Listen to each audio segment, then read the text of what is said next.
Hi, I'm Steve. You can call me Steve. First off, there's a trigger warning for suicide. If you need to, you can skip the next minute or so, and I'll meet you there. I never knew my maternal grandfather. When he was 58, 14 years before I was born, he decided the world would be better off without him and walked into a drainage ditch. My grandmother lived another 35 years without him and mourned him every day. My mother lost her father when she was 18, and her brothers were even younger. My family doesn't talk about it much, but it sounds like he was living with undiagnosed and untreated depression. This happened in northern Alberta in the 1960s. Mental illness just wasn't discussed. My granddad was socially conditioned to deal with it quietly by himself. If he had tried to ask for help, he'd have been met with derision and mockery and probably told to man up. Because of this, I never got to meet him. Mental health issues can affect anyone from any background. They ignore income, social class, nationality, education level, and every other classification you can think of. By age 40, half of the people in your community will have experienced a mental illness in some form. In any given year, up to 20% of the people in your community will be struggling with a mental health issue, which works out to 384 out of 100,000 people every 2 weeks. In contrast, an infectious disease is considered epidemic if it affects 15 out of 100,000 in the same period. Mental health issues are an epidemic. But you don't have a mental illness, right? Great, good for you, neither do I. But I bet you know people who do, and they could really use some support and understanding. First off, it's not all in their head. Depression, for example, is not just the blues, it's real. Your mood is controlled by, among many other things, a neurotransmitter called serotonin. People with depression have less of this molecule than non-depressed people. Infrared scans of depressed people show that they radiate less heat than non-depressed people. They actually feel colder. When someone is having a panic or anxiety attack, their body is reacting as well, releasing fight or flight hormones, increasing their heart rate, and amping up the alertness. These are measurable physical indications of a legitimate medical issue. Depression is just as real as a broken leg and should be taken seriously, and people with depression should be supported.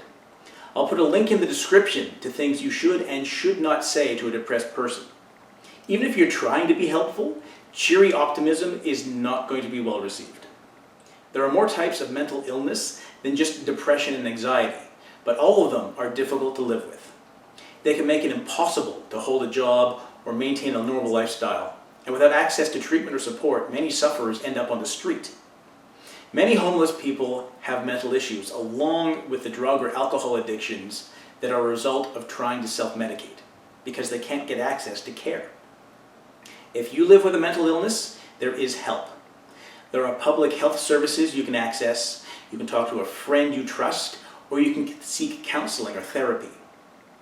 Living with someone else's mental illness isn't easy either, especially in cases like schizophrenia, where the person you knew is taken from you bit by bit.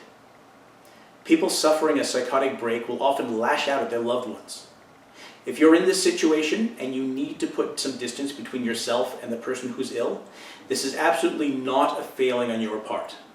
If you're providing care, you need to care for yourself first, because you cannot do that job if you yourself are suffering. It's also a hard truth that you can't fix other people. You can only provide support while they fix themselves. If they're not willing to do that, you can't do anything except suffer along with them needlessly. I used to date someone with borderline personality disorder and intermittent explosive disorder, and I had to end things for my own protection. There is some good news in all this, and it's that attitudes are changing. Will Wheaton is very open about his issues with depression and anxiety, and is using his fame and his platform to advocate for acceptance. Here in Canada, there's a yearly Let's Talk Day to encourage people to open up about their issues and break down the stigma. I myself have become a lot more accepting and supportive in recent years compared to when I was in my teens and early 20s. Part of that was growing up and learning not to be a jerk, but a large part of it was due to campaigns like this and knowing people who were struggling with mental health. That's mental health. It's not a moral failing. It's not an imaginary condition, and it is not an attention-seeking exercise.